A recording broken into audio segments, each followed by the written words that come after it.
இதுக்கப்புறம் தலை பெருசா தளபதி பெருசா அப்படின்ற சண்டைலாம் போட முடியாது இல்ல. வணக்கம் மக்களே. ஒரு 33 வருஷ சகாப்தம் நேத்தோட முடிவுக்கு வந்துடுச்சுங்க.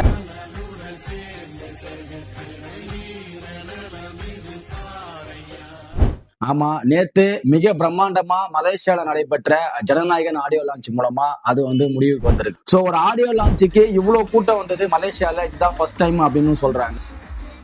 தளபதி அவர்கள் ஆடியோ லான்ச்ல நிறைய விஷயம் பேசியிருக்காரு. நம்ம அஜித் சாரை பத்தியும் பேசியிருக்காரு. என்னன்னா, எனக்கு மலேசியானாலே ஒரு சில படம் ஞாபகம் வரும். நம்ம நண்பர் அஜித் நடிச்ச படம் எனக்கு பில்லா படம் ஞாபகம் சொல்லியிருக்காரு. ஒரு தலை ஃபேனா எனக்கு இதை கேட்கும் போது, அந்த வீடியோவை பார்க்கும் போது எனக்கு ரொம்ப ஹாப்பியாகவும் சந்தோஷமாவும் இருந்துச்சு.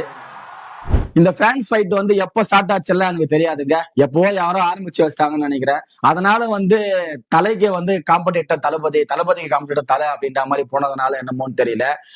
நான் ஒரு தலை ஃபேனா இருக்கிறதுனால என்னமோன்னு தெரியல. அவர் மேல எனக்கு எப்பவுமே ஒரு வெறுப்பு, ஒரு சின்ன வெறுப்பு கண்டிப்பா இருந்துகிட்டே இருக்கும். ஆனாலுமே அவர் படத்தை நாங்க மிஸ் பண்ணாம பாத்துருவோம் தியேட்டர்ல. ஃபர்ஸ்ட் நாள் ஃபர்ஸ்ட் ஷோ நாங்க போய் பாத்துருவோம். அவங்க ஃபேன்ஸ் பாக்குறாங்களோ இல்லையோ, அந்த மாதிரி நிறைய விஷயங்கள் எங்களுக்குள்ள நடந்துகிட்டே இருக்கும். சோ இப்ப அந்த மாதிரி ஒரு சில விஷயங்கள்லாம் நாங்களே மிஸ் பண்றோம்.